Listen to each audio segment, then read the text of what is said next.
I'd like to welcome you to our online presentation today with Travcoa. We're here to talk about India in 2015. And here to tell you more is the lady who assists and helps with business development at Travcoa, Kathy Holler. Welcome, Kathy. Thank you very much, Leah, and good morning or good afternoon wherever you are in the country right now. And thrilled that you were able to join me when everybody is so busy right now, but to learn about one of my favorite destinations in the world, and that is India. And so as I always do with our other presentations, please excuse me for my brief sort of plug on who Travcoa is. So if you haven't joined us before, you have some background. One of the most important things, and one of the reasons I've been so honored to be working for this company, is the fact that we've been around for 60 years. We are one of those brands that is a legacy in the industry, and especially in the luxury travel sector. When we started back in 1954, we were really the pioneering small group luxury travel to destinations around the world, places that at times didn't even have hotels. And we did many of the first that today are, again, destinations and experiences that you sell commonly, whether it's China or East Africa, or even Papua New Guinea. We've been going there since 1974. We brought the first American groups to Nepal. We started the first guerrilla trekking, and you can see throughout here this chronological order of many of the firsts that we have as a company. But one of the things that has always been there is the core philosophy of the company that is around providing the highest levels of service and personal attention and creating life-changing discoveries for sophisticated travelers. So again, we're not in that budget market, we're not mid-range, we're sort of that 4 to 5 star plus type of company. And again, we've tried to keep, there's some uniqueness that you'll see through today that differentiates us from other companies that are in the group tour market. Now additionally, in 2009, you'll notice that we introduced what's called Independent Journeys. This is the FIT programs, the private journeys, and interesting enough, as you would have experienced over the last couple of years, there's been a real shift in our business from the escorted to the private travel, custom travel. So I'll talk a bit more about that as well. Now we feature our pre-designed itineraries in 2 different traveling books in 2015. The black one on the left is our small group luxury tours. This is our legacy. This is what we've been doing since 1954. On the right-hand side are the private journeys. These are pre-designed FIT individual programs with private car and driver. And again, both keep the same level of Travcoa quality of experience that we've been known for 60 years. Now we go basically all around the world. We go to over 100 countries on all 7 continents. But just as a refresh, Africa and the Middle East, again, we've been going to Africa since the early 60s and the Middle East. So strong base of area for us, the same with Asia, India, the South Pacific, primarily Australia and New Zealand. We're not a beach destination company, but we do go into the islands from a cultural perspective. Europe, of course, very strong for us. We've done more in Eastern Europe than in Western Europe, but I would say that our Italy itineraries are fantastic for our groups, as well as Ireland. And we have a lot of great private journeys that could do more in Spain, Portugal, that region. Eastern Europe, very strong for us, Croatia, Slovenia. We've even gone into Bosnia and Herzegovina now. So again, if you're thinking of Europe, definitely think of us, especially for somebody looking for culture. The Americas, of course, South America, Central America. We also go to Cuba. And we're one of those companies that has the people-to-people license. So again, if you're looking for an upper-end market program to Cuba, definitely contact us because it's selling fast. And then the world of Travcoa, we have 3 ways to experience us. So again, the escorted journeys, private journeys, which are pre-designed FIT, and custom journeys, again, for individuals or custom groups. It's really designed to the specifications of your client. And the escorted, I'll just give you some quick 10 bullets here. I won't go through them all, but most importantly, what differentiates us is the size. Always small, never over 18, averages 12 to 14. The departures are guaranteed. We will go out with 4 to 6 people. We hate to do that, but again, you know, if that's the only time the person can travel and we've got the departures still open to operate, they will go out. All inclusive, meaning there's no options to buy, and that means that every experience, all meals, the gratuity is all-inclusive. Dine Around we'll talk about in a minute, but it is unique for us. The travel director, again, unique for us. On the accommodation level, again, the best available in each destination. Guides, premium excursions, window seat for everyone. I stress this because when you're dealing with groups, quite often if you had 18 people, you get a 24-seater coach. What we do is we make sure everybody has a window seat. So if they're with a couple can share in the same seat if they wish, but they can also spread out. So it makes it less of a crammed experience for our clients. And again, as I mentioned, we go to all 7 continents. So there's not a destination that you sell that Travcoa likely doesn't go to. So meaning about the hotels, we try to focus on sense of place. So again, here in India, we do a lot of the Oberois, the Taj hotels, the Imperial Hotel, some of the luxury tented camps.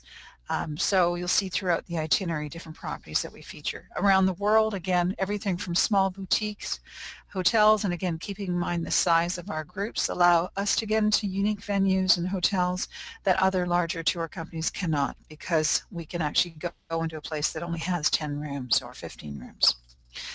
The dine around. Now this is unique. Now in India it's a little bit harder to do because you tend to eat at the hotels, but generally where you can go out and dine wherever you want, the dine around is that's what's there for. So if you're say in Rome and you're on one of our escorted journeys, you can leave the hotel, you can go to the best restaurant in the city, order whatever you want, you pay the bill, you bring it back to the travel director who files it to the office, and when the client returns, they actually are reimbursed for everything that they paid for food. There was no limit other than alcohol and caviar, which they must pay for themselves.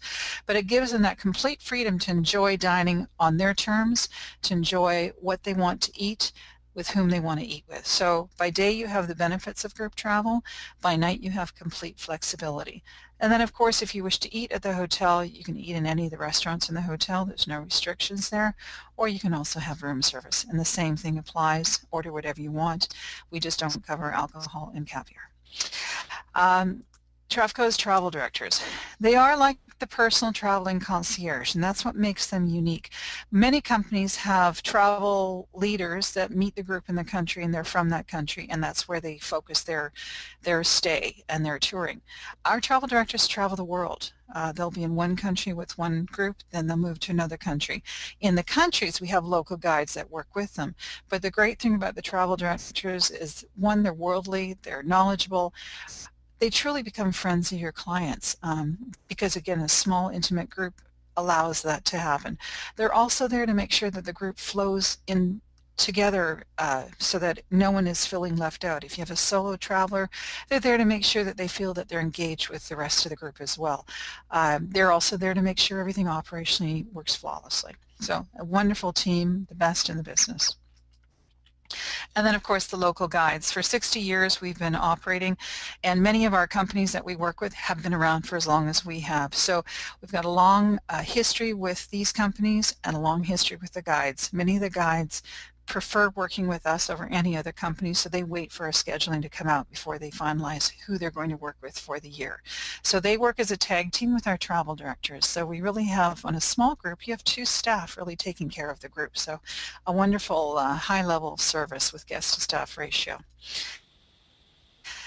And then, of course, the all-inclusiveness of the experiences. As I mentioned, we don't sell options. Some companies leave optional tours that you see a price of the tour and then you have to add on whether it's a hot air balloon ride or it's going to be a special event experience. We don't do that.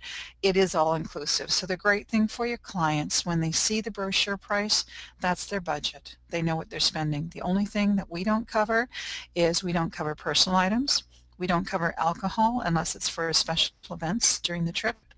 And we also don't cover the travel director gratuity. And that is something that is at the discretion of the clients, but every other gratuity is covered. So again, minimal cash has to be in their pocket to expend other than for personal things. And then our private journeys, as I said, just the private journeys and the custom journeys. We've just gone back too far here. Just 1 second here.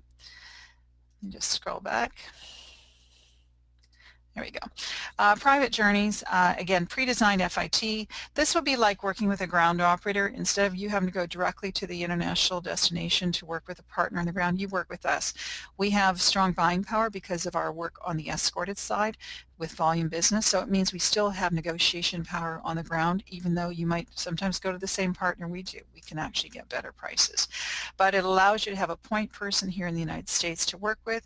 We can sell to you in net pricing. You can tell us the markup you want, and we'll charge the retail price to your clients and pay you that commission. So again, it gives you that benefit of sort of having an itinerary that you can sell without having to do a lot of work. You can find all of these on our website. There's about 100 of them to choose from. And again, they're flexible. They can depart any day. You can make changes to them. So a really great product for you, especially in today's environment. And then the custom journeys. These are really, custom is when the private journey doesn't work for you or you need to make so many changes to it, we might as well start from scratch. Then we design it per the specifications that you give us. We do a lot of milestone celebrations, honeymoons, baby moons, family reunions, special events. So again, a great opportunity to use the resources of our team who has years of experience in our partners on the ground as well. So going on to India, and I don't know how many on the call have been to India, but it's one of those destinations that you'll either love it or you won't. And that's just, when you're talking to your clients, sometimes you just really need to make sure you qualify them. This is a destination that touches every sense.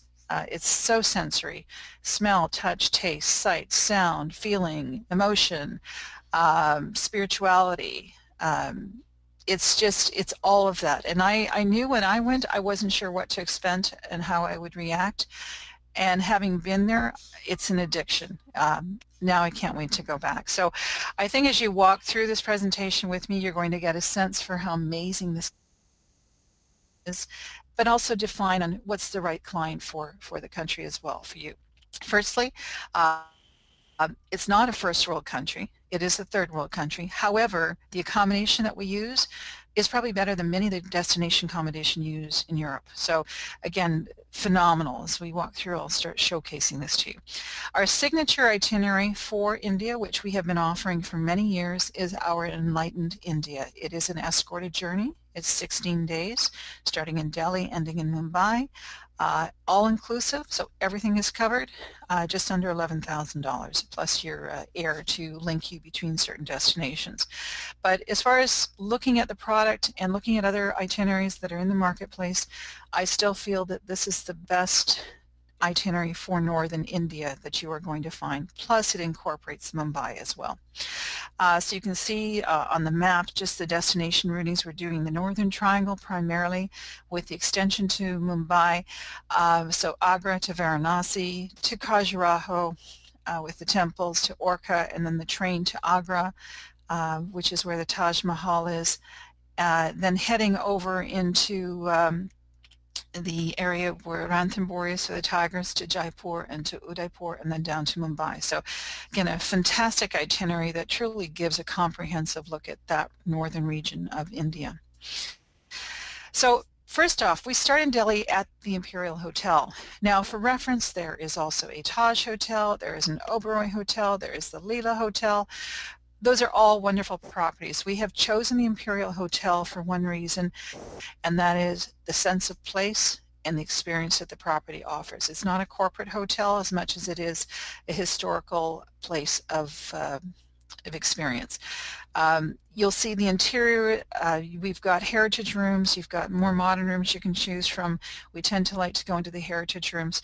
The property feels like colonial India. And the picture on the right, the Spice Route restaurant, this is one of the top restaurants in Asia. It's phenomenal. It's an Indian restaurant that's Thai. So again, clients love this place. So it's one of the highlights just to start here in Delhi. Then from here, you after your arrival day, you actually start having the touring portion, and we of course showcase the highlights of the destination. I showcase this because this is Humayun's tomb, which was built back in 1570 by the Mughal Empire. And the Mughal Empire was an Islamic imperial power in India from the 1500s up until the mid-19th century. and they basically created the basis of the Indian Persian culture. Now what's important about this particular facility is it's basically the first structure in India to use red sandstone on this scale, but it actually inspired many of the architectural innovations which culminated in the construction of the Taj Mahal. So you can see the dome, and you can see how that looks a bit like the Taj Mahal. We also visit the Qutb Minar minaret, which is the tallest freestanding minaret in the world. And this building and the complex it's in is basically from the outset of the Muslim rule in India. Now, this is one of the things that you're going to see when I talked about color. You know, color is brilliant. It's everywhere. India is a country of colors, and these vibrant saris are never alike. So you'll never find two saris that are actually identical. We also visit the Jama Masjid, which is the largest mosque in India. Basically, you can take 25,000 people in the courtyard here. So it's quite amazing to see when there is an actual event going on. You basically, when you go in here, you actually have to hire a robe. They give you robes, and this is included in our tour, and little socks that you have to put on your feet, because you cannot go in there with your own attire on, and you cannot go in there with shoes on. So that in itself is quite an experience to go through.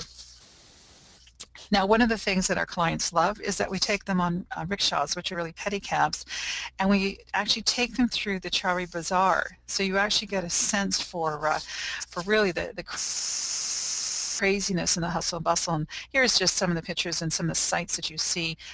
When you're going through the bazaar, you're actually going through very narrow alleyways. But the fun thing is you really get a sense for just the nature of the country. And when you're thinking about this, is really your day one in India. This is where the sensory overload starts to happen, just the hustle and bustle that's there. And of course, throughout the day, you'll start to get into the rhythm of India. Now, we actually do this, and I sometimes was wondering if it was the right thing to do, but I think having been in India enough, I agree to it now. We go straight from Delhi to Varanasi. Now, when I talk about emotional overload, sensory overload, spiritual overload, this is a place that hits everybody. Now, Varanasi is India's most sacred city, and it is the center of the Hindu faith. Now, many believe that Varanasi was created when the universe itself was created, and according to the historical records, it was inhabited at the same time as the city of Thebes, making it the oldest living city in the world. Now, what makes Varanasi so emotionally and spiritually impactful is the river Ganges. And basically, on the banks of the sacred river, Hindu pilgrims come from all over the world and for centuries. And this is where all of the ceremonies happen, life and death. Now, in the evenings, we take our guests to an unforgettable religious ceremony called the Aarti. And basically, it's a ceremony of lights of a Hindu ritual of worship. And it's just after sunset, the men take their positions on these platforms, and they begin swinging an oil lamp to the tune of the local people chanting. So a lot of color, just a very amazing spectacle, and again you can see the river off to the side there. Now the following day we depart early in the morning and actually watch the sunrise on the Ganges, so looking back at what's happening on the shorelines. It's really a popular excursion for our clients, and again it's a very special time because you are in a private boat, you're watching everything going on, and there's some very sacred events. And again, when I was talking about life and death, this is where people, when they die, there's funeral pyres built on the sides of the river. The bodies are burned, the ashes are in the river, people bathe in the river, life goes on in the river. So you basically, on the cruise, you get a chance to see Varanasi as it's waking up. And this is a daily ritual, 7 days a week. The men, women, children, they come to bathe, to the river, to pray, to say goodbye to loved ones. So it's just an amazing spectacle. Now, Varanasi is also known for its silk weavings, and so there's many different weaving factories in the city, and the saris are beautifully displayed to dry on the steps of the banks of the Ganges. So again, back to the colors of Varanasi. Now, also during our stay, we visit Sarnath, which is where the Buddha preached his first sermon, and this is to attain nirvana. And this is again an interesting site for our clients. And we also visit the largest stupa in Sarnath, which is near Varanasi. And this is one of the holiest places in the Buddhist world. It was the location of Buddha's first teaching again. And this is, you can see here you've got the people that are going into the facility itself. Now, after we visit here, midday we actually fly from Varanasi to Khajuraho. Now, our hotel in Khajuraho is the beautiful Elite Temple View Hotel. So again, great location, close to the temples, very, very comfortable. It's on 9 acres of land with a beautiful landscape. So this is where I'm saying, even though you're getting out of this city, the quality of hotels that you're still experiencing is very high. Now, why do you go to Khajuraho? Khajuraho has the largest group of medieval Hindu and Jain temples in the world, and most interesting, they're famous for their erotic sculptures. There's 2 separate sets of the temples of the eastern and western group of temples. And you can see on the top right, I mean, these sculptures are sublime, they're sensuous, they're very human, and they depict men and women, nymphs, beasts, gods, demons in deep emotions from fear and doubt to love and passion. So again, fascinating. Now the photo on the bottom right is an actual active temple, and you'll always know active temples have flags flying. The temples are made of sandstone, and they again are huge in terms of columns and arches. They weigh anywhere from up to 20 tons. So again, quite a fascinating place to visit with these temples. Now next we take the train, and this is another experience for sure. You've always heard about train travel. Of course we have the best available seating on the train, but still it's an adventure in the train station. So we travel first by road to Orcha, which is a well-preserved medieval city with palaces and temples, and spend a little time there. And then following lunch we actually board the Shatabad train express, and this is our train ride to Agra.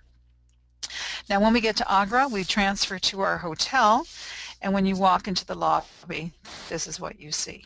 So we're at the beautiful Oberoi Amarvillas. Again, a spectacular property. It is basically the only hotel that has a direct, uninterrupted view of the Taj Mahal. And again, the wonderful thing about this property as well is that it's located only 1,200 feet from the Taj Mahal. It's in close proximity, so you can get there first thing in the morning for the sunrise. But even more importantly is that you have the ability to actually see the Taj Mahal from the terrace of your room. So again, how Travcoa works with our hotels, we use upgraded accommodation. So we don't just give you a window view, we give you a terrace view. So you can see on the bottom left, someone sitting on their chair admiring the Taj Mahal. And the rooms are gorgeous. The hotel is really a luxurious property. And Amarvillas is actually Sanskrit for eternal haven. And with the beautiful pools that the hotel has and the terrace gardens and the view of the Taj Mahal, it really is something. I remember when I stayed there, my bathtub had that view of the Taj Mahal, so you could actually sit in the bath and look at the Taj Mahal. So it's quite amazing. Now, going to the Taj Mahal. So you can see it from your hotel. Of course, in the morning for sunrise, some people say I'd rather sleep in. I have to say that seeing sunrise at the Taj Mahal is the most incredible thing I've ever seen, and I've seen a lot. It changes colors as the light changes from pinks to yellows to whites, and then to off-whites. So it's really quite amazing.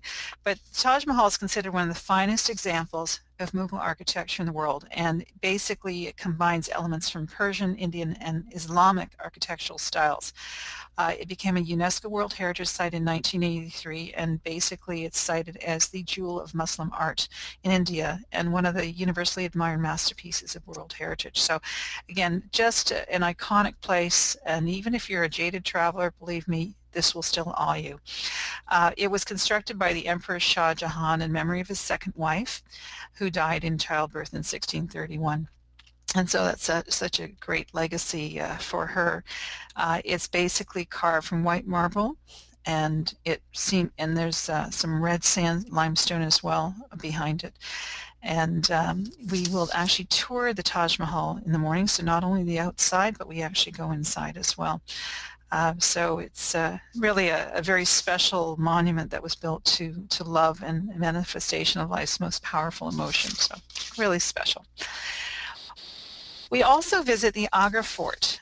It's also known as the Red Fort of Agra. So it's a little bit outside of the city, and it's the other famous monument in Agra. It's really like a walled palatial city. It is the most important fort in India because many of the great Mughals lived here and governed the country from here. It has the largest state treasury and mint within its walls at one time, and it really was where all the foreign dignitaries would come when they were visiting India. And it's also inside the fort is where Shah Jahan, who built the Taj Mahal, was under house arrest for the last years of his life. He was imprisoned here by one of his sons. Unfortunately, he was able to view the Taj Mahal from his suite of rooms here, so he could see where his wife was buried up to his final days. So, so the Mughal, unfortunately never got to end his days at the Taj Mahal. So, next, we have another adventure. So we're going from now the beauty of the palace into the jungle. We travel to Ranthambore, the Tiger Reserve, and the Oberoi Vanya Villas is a luxurious jungle camp.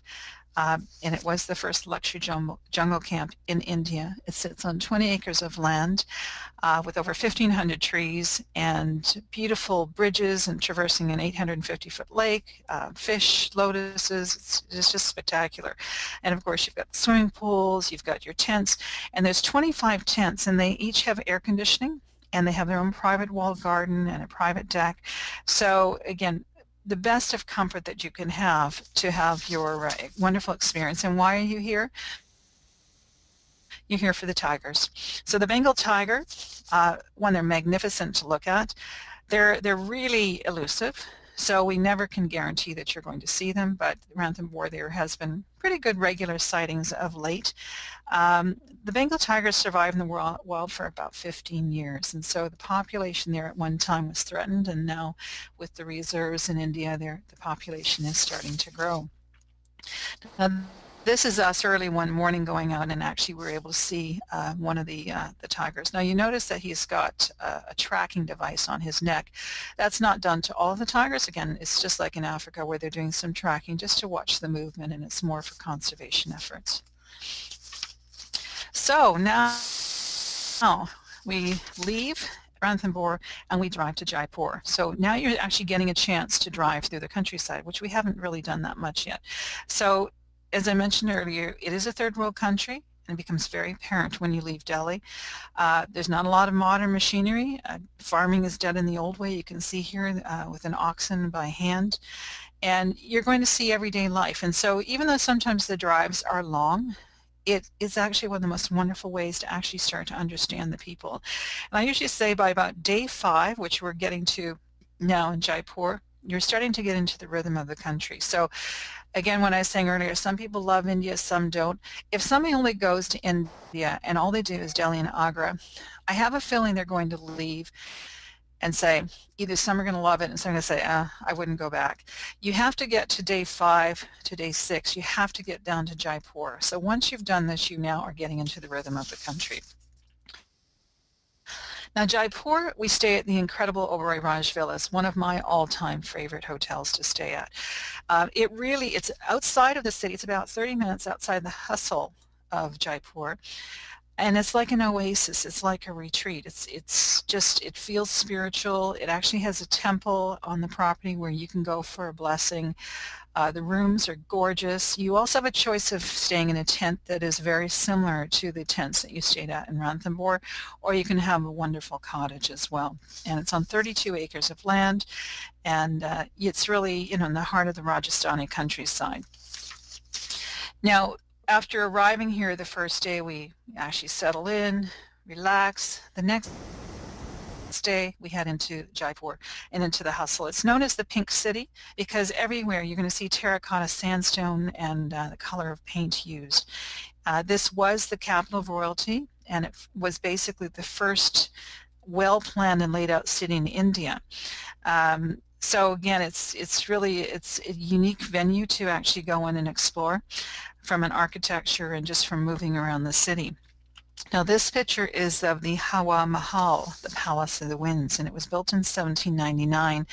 Interesting, it's a 5-story building, but in actual fact it's a facade, and it overlooks the main street of Jaipur. And the reason it was built was so that the ladies of the royal household could have a vantage point behind these little windows, so they could watch cities' everyday life, and they can also watch any royal processions, but they could do this in privacy. So it really wasn't a place that they lived, but it's a beautiful structure. We also visit Jantar Mantar, and I have to tell you, this is the most fascinating thing. It is a medieval observatory, and it's equipped with all of these instruments, as you can see, huge, including a 90-foot sundial, and they are all accurate. So as you walk through here and you start looking at how these were used for measuring time and clocks and so forth, it is actually fascinating. So you'll spend a bit of time here as well. And we also have a chance to get through and see some of the street scenes. You'll be able to walk around. Jaipur is known for jewelry. It's known for a lot of the shopping. Many of our clients come and plan that they're going to have some extra time here to go shopping, and we do allow that time. Another thing people buy is spices. And I mentioned to you earlier again about colors and smells. As you go through the spice market, you're impacted by everything from cloves to every different spice that's there. So again, something a lot of us like to take spices home when we're there. We also visit the Amber Fort, which is once where the ancient capital of Jaipur was headquartered out of. Again, this is built in 1592. It's a superb example of what they call Rajput architecture. It's high up in a hill overlooking the lake, and again, you'll spend a couple of hours wandering through here as well, and the sights are spectacular.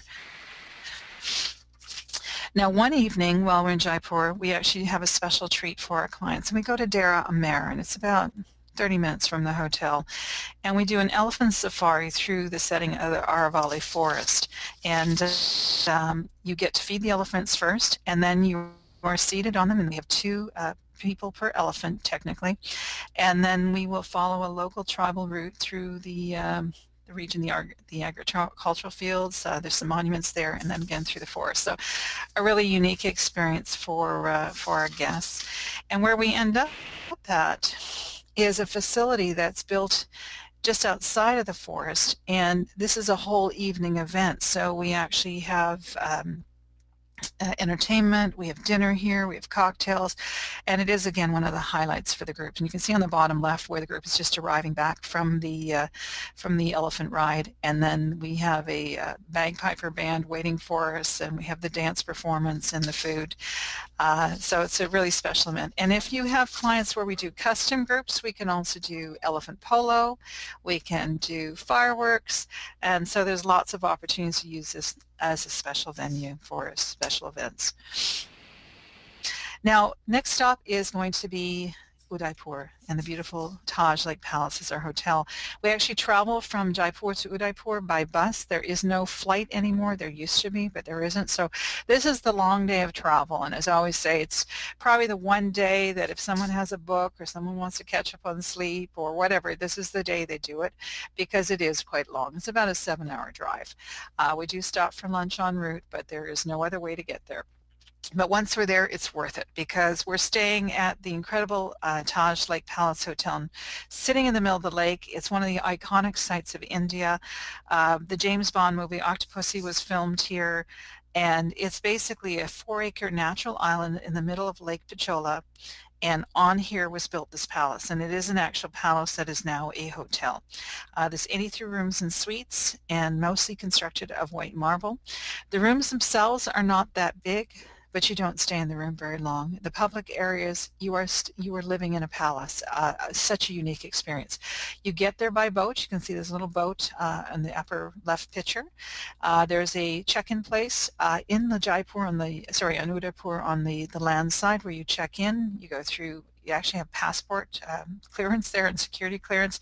You get on your little boat, and then it takes you over to your hotel. And then when you leave the hotel, you always have to, of course, leave by boat. There are other properties also in Udaipur. The beautiful Oberoi property is there, as well as the Leela property. They are on the shoreline, and they overlook where the Taj Lake Palace is, and also the City Palace. So again, 3 wonderful properties that you can choose from, but on our escorted journey, we use the Taj Lake Palace just because the iconic nature and sense of place that it provides. Now, the City Palace is located within the heart of Udaipur, and you see this property from your hotel. Basically, it showcases the finest of the culture, and you can see here just some of the different images that I've put in here. On the bottom left, or sorry, bottom right is a miniature painting, and this is one of the things that Udaipur is known for, is its miniature paintings, and so the collection in the City Palace is brilliant. On the left picture on the bottom is the mirror room. And again, it's just a stunning complex, and we go and we spend a couple of hours there. We also visit the Jagesh Temple, which is the largest temple in Udaipur. And we visit another spot, which is called the Garden of Maid's Honor, and this place was designed as a retreat for the 48 girls that the Maharaja received as part of his dowry in the early 1700s. So this is where they got to hang out.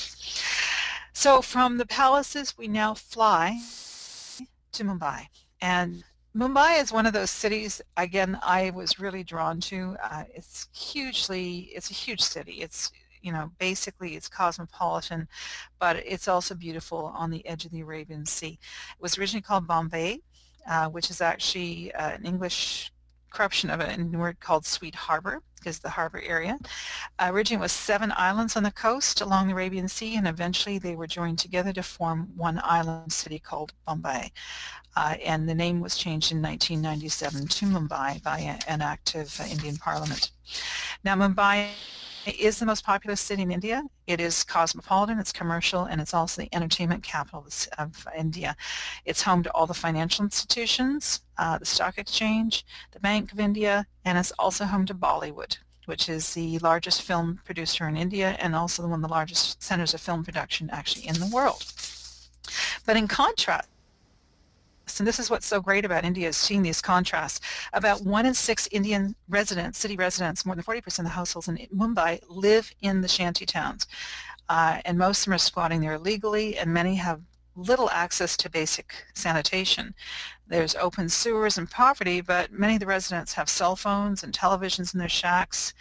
And they've made do with the lack of government infrastructure by rigging up elaborate and mostly illegal systems to supply electricity. And you see this in the slums also in Johannesburg and other areas as well. But it's a massive slum area. You would have seen a portrayal of this in the film Slumdog Millionaire, if you watch that. Now, we stay at the Oberoi Mumbai, which is on the coast. Again, fantastic property. It is more of a corporate property, but the reason that we chose this hotel, 1, it's got a fantastic location, 2, the consistency of room styles. We also do work with the Taj Mahal in Mumbai, but for our groups we found that to get a consistent room type with the views in the upper, the newness of the property, this is the one we've chosen to work with. It also has a 24-hour spa, which is actually a really nice treat, because before you leave to go on your trip home, you can do an evening spa treatment if you wish before you fly home from Mumbai. So we spent a day touring Mumbai. This was originally the Victoria Terminus, and the name was changed some time ago, and I'm not even going to try to pronounce this. But basically, it is a historic railway station and serves as the headquarters for the Central Railway, and it is also a UNESCO World Heritage Site. And the Mumbai Railway is actually an offshoot of the first railway to be built by the British in India, and it's the oldest railway system in Asia. And this was actually built in 1887 to commemorate the Golden Jubilee of Queen Victoria. We also visit the Dhobi Ghat, which are the public laundries, and this is where Mumbai's all their clothes are scrubbed, bashed, dyed, and hung out to dry, and it's pretty amazing the system that they have. Clothing comes in from hotels, from everywhere else. They're washed in these vats, and they're put out to dry, and when they're dry, they're actually returned to where they came from. Now, you're thinking about millions and millions, and they have a tagging systems, and they don't get lost. So again, here's clothes that are hanging, and after they're done, they're sent back to the owners. So it's quite a thing to watch. We also visit the Gateway of India, and this is the landmark of Mumbai. And it was constructed to commemorate King George V's visit to Mumbai back in 1911. So again, one of the icons. We also visit Elephant Island. This cave complex is there. We end up going to drive through the city. You see the Jain Temple. Actually, the Jain population is one of the largest is in Mumbai. We'll also visit one of the mosques that you see here, the Haji Ali Mosque, which seems to be floating on a small island in the Arabian Sea. And we sort of wrap up. We have some time in the afternoon, and then that evening, again, we have our farewell dinner, and then early the next morning, our clients that are leaving us here will actually fly back to from Mumbai back to their home city. Now, we do have an extension to this tour, and that is our Flavors of India. So we have some clients that will do Enlighten India, and then they will continue to do the 10-day continuation to the southern part of India. And then some will continue on from here down to Sri Lanka, which is another 7-day extension. But for an interest in time, I'm just going to actually just quickly show you the South India portion. So again, if you were just arriving to do South India, you'd arrive at the Oberoi Mumbai. If you were already staying here from the Enlightened India, you're going to have a day to relax and do some of your own exploring. That evening, another welcome dinner, bringing everybody together, and then we start touring. And then the following day, so there's one day where there's an overlap on touring, we actually head to Hyderabad. And Hyderabad is one of these places that you may not know and you should know. It's an hour flight from Mumbai. It is the largest metropolis in India. It's also been a regional capital and a center of trade and commerce for over 500 years, and it was once the global center for diamond and pearl trade and is actually known as the City of Pearls. It's also the high-tech center for India, and you can see a contrast here. You can see the newness but also the oldness in the old city, which has very strong Muslim influences. Now, why you should know this place is a couple of things. Firstly, the Nizam of Hyderabad is really what has put this on the map for us.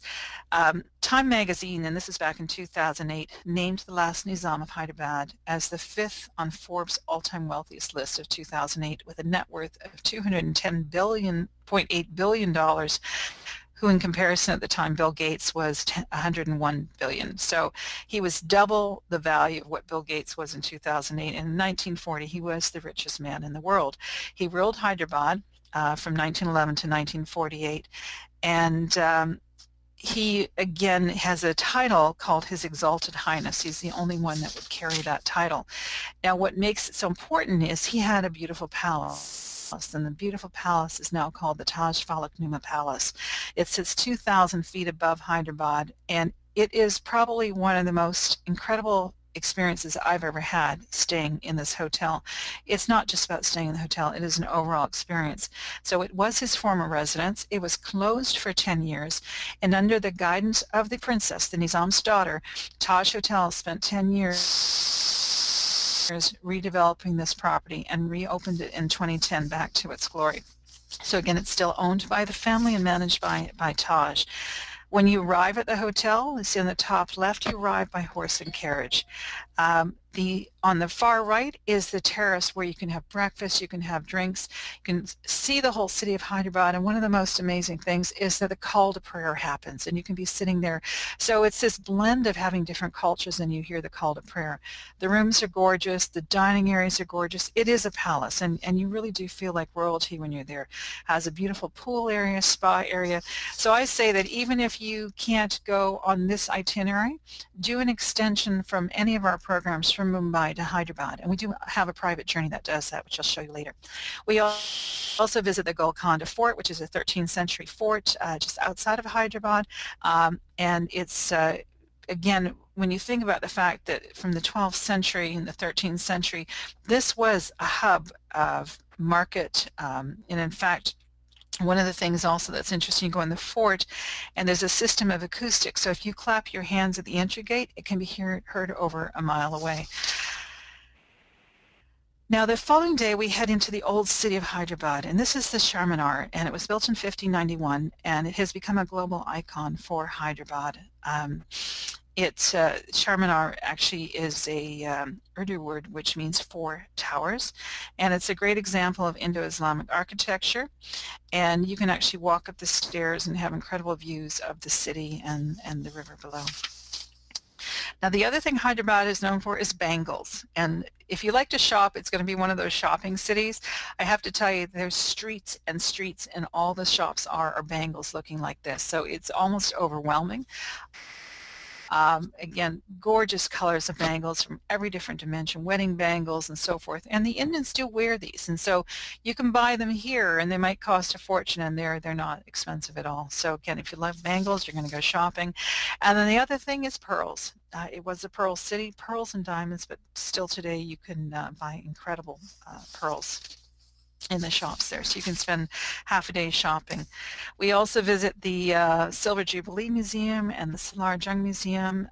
Silver Jubilee Museum, you'll actually see a vehicle there, the 1930 Rolls-Royce, and there's a Packard and a Mark V Jaguar. So these were all from the Nizam, and the Solar Jung Museum contains the biggest one-man collection of antiques in the world. So these are some antique chandeliers below. So if you like antiques, it's definitely a place to visit. So we leave the elaborateness of the city, and we now head out to the coast, onto the west coast. We fly down to Kochi from Hyderabad and make our way to Kumarkan through a beautiful landscape. En route, we visit a rubber plantation, which is up on the left.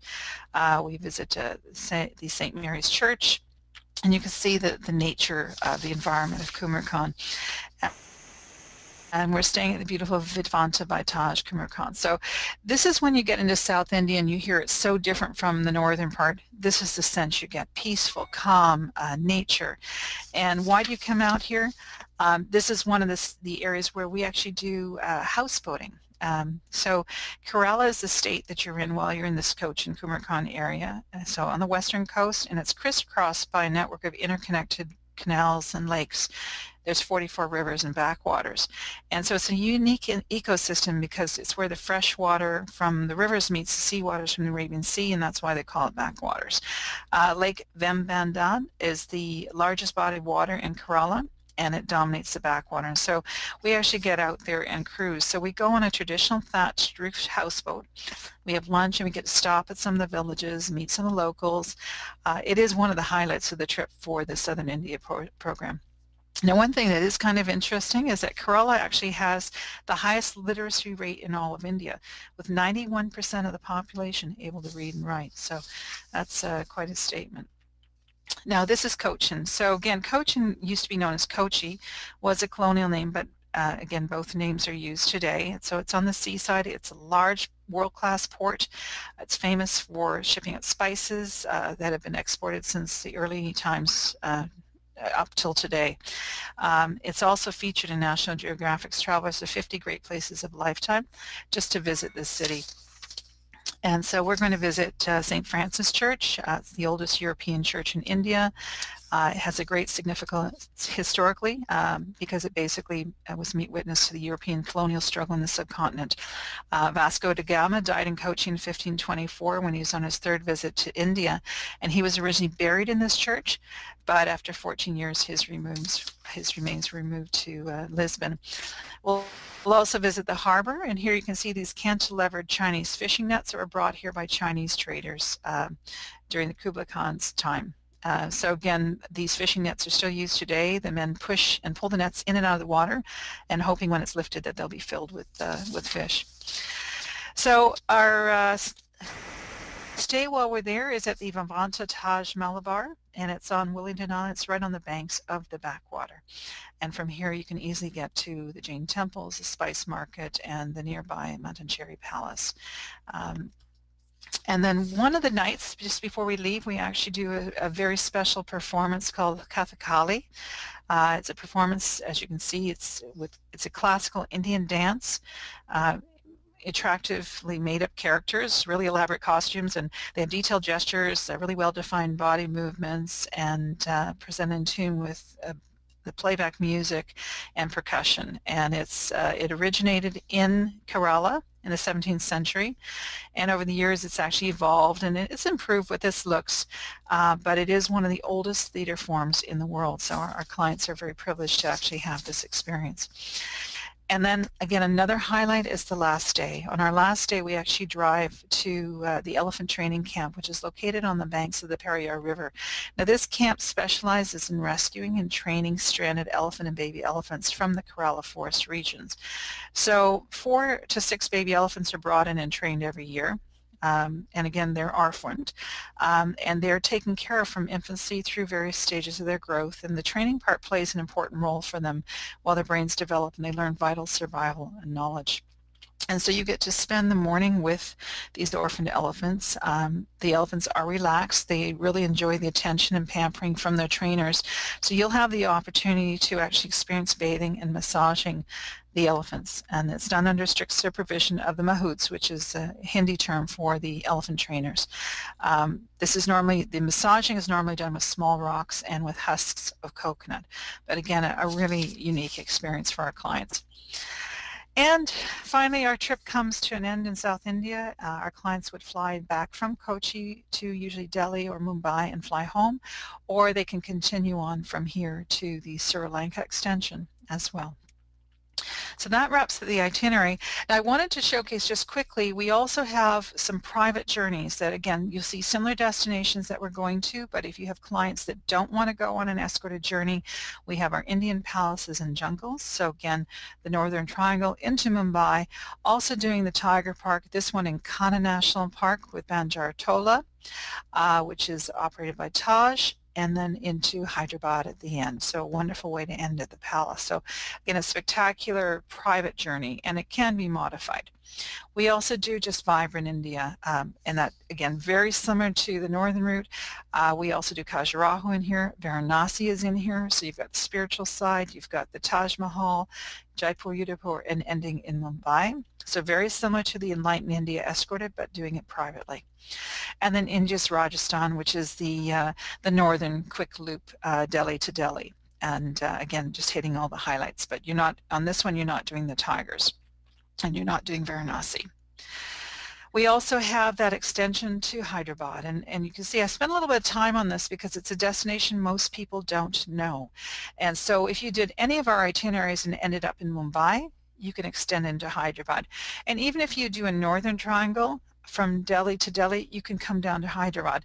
Hyderabad's airport is probably the nicest airport I've ever been to in India. It's fairly new. All the major airlines are flying in there now, and so it's a great way to end because it's not chaotic and it's just a very peaceful way. And you can see here the picture, having a dinner on the terrace overlooking the city. It's just a magical experience, so highly regarded. Now you can combine journeys with us. You can take any of our escorted and link one of these private journeys, whether it was to Hyderabad, or a lot of our clients connect to Bhutan or to the Maldives. So if you take one of our private journeys to those destinations, you'll save 5% on the second journey. If you want to do a group, if you have 6 or more guests, you can actually book them into one of our scheduled trips, or even create a private journey and you'll save 5% on the price. If you book a group of 12, the 12th person can travel free based on double occupancy. Or if you find a departure where we have no one booked on the date yet, you can book 12 guests onto that departure and we'll close it out for your group. So you actually have a way to have your own exclusive group as long as you've got 12 people. Seven Continents Club, again, most of you know that if they've traveled with us before, your clients will actually get a savings of between 4 and 6% on their next trip. And also, if they have any friends or family traveling with them, they also get that same savings.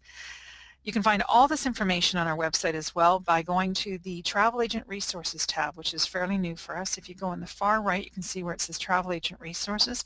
You click on that tab, and it's going to take you to a page that lets you register, which I'll show you in a sec. But also on our website, you can go to the destinations, you can find every one of the itineraries here, the private journeys, you can find the escorted, all the information. But on the travel agent resource side, what happens here is this is for you. So all the information where you don't see a little lock, that's pretty public, you can find that information. But if you want to find anything to do with commissions, marketing support, meeting the team that you would work with, agent newsletters, brand usage, our logos, image gallery, and also signing up for the webinars, you need to have a registration. So you go here, create an account, it takes you less than 5 minutes, and then once you have your approval, you can then log in and have access to all that information. So all the resources are here for you to actually book with us.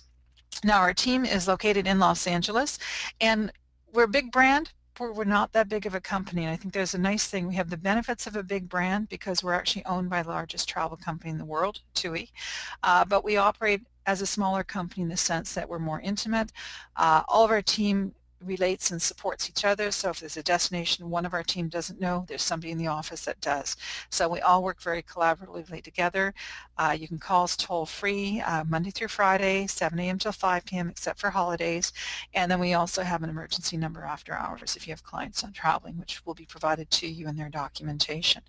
And our next webinar will be in April, and our product manager, Joshua Smith, who covers the Middle East and North Africa, as well as our private journeys, will be talking about Travcoa's Egypt, focusing on private and custom journeys. Joshua just came back from Egypt last week. He's got tons of new updates, had a phenomenal experience. So if you've actually had clients intrigued about Egypt, what's happening now, he'll be the one to be educating you on that. So be sure to sign up if you're interested in that. And now I'll open up to questions and answers. I know we only have a few minutes left, but Lee, I'll turn it over to you. And thank you, everyone. Absolutely. Well, thank you very much, Kathy. And there was a question. There's several questions here. Some we'll forward along to you for later. But there was a question about the train ride to Agra and how long that is. It's a couple of hours long. It's about, actually, I don't have the exact scheduling with me. I believe it was about 3.5 hours long. Okay. And what about some of the other festivals? There's someone listening who mentioned a few other festivals. And so does Travcoa try to schedule trips during different festivals, or can that be accomplished if one's not, if a trip's not scheduled then? Yeah, for any private or custom journeys, we can schedule a trip around festivals. The Enlightened India and the Southern India are not scheduled to be specific to festivals. We have had some itineraries before that are specific to a festival, and they're usually one-offs. And again, we haven't had one for about 2 years, but certainly on a private and custom, we can do the festivals. Okay, great. Thank you. So maybe we'll just do one last question. There's a question about the weather in April for northern India. Is there a place where agents could go to find more information about weather, or maybe you can just give us a quick little rundown on that? Generally, what I find with traveling is, you're dealing with different climates in different parts of India, so I guess it would really depend on what part of the country that they're going to. In terms of, I find that October, November, December is a great time for India because it tends to be less humid and you're not dealing with the heat. I was actually there in September and it was quite hot. In terms of April, again, if you're looking at I'm just going to say if we're going into the northern part, I generally say that one of the best ways, of course, is to look at some of the scheduling that we do. So we have our itineraries running in February and March, because when you hit April, you're starting to get hot. April's borderline. You can still go in April, but by the time you hit May and June, it's really May, June, and through till September. We do have travelers that travel then, but it's extremely hot. And when you get to the southern part, it's extremely humid. It's actually humid all over at that point. But I'd say April's okay. It's borderline. You're getting into some low season rates, so that part is okay. January, February, March, that's sort of the key peak time for most of the travelers. And again, October, November, December. Okay. All right, Kathy. Well, thank you very much. I am going to forward the rest of these questions along to you for some personal follow-up, and I will turn it back over to you for closing comments. Okay, well, again, I wish to thank everyone for joining us, and I always like to close with this slide by saying basically we've been around for 60 years, we've been trusted for 60 years, and if you haven't worked with us, all I can do is ask you to give us a try. And again, if you don't have escorted clients, of course, the private and custom are there for you. But we're a company that I think really stands behind our legacy, which is we are a leader in luxury travel. We focus on that side of the market for the discerning traveler. The value proposition that Travcoa brings in comparison to other companies that are there, I think is equivalent and better in some cases just because of what's included in our program. So ask you to give us a try if you haven't before, and if you have, thank you for your support. We wouldn't be here without you. So I guess this will be the last for this month, and the next webinar again is Egypt in March with, in April with Joshua. So thank you again. Great. Thank you, Kathy. It's been a pleasure working with you on this webinar, and we thank all of you for listening in today. And with that, we will say good day and conclude our webinar. Look forward to seeing all of you again in April for Egypt. Goodbye now. Thank you. Bye-bye.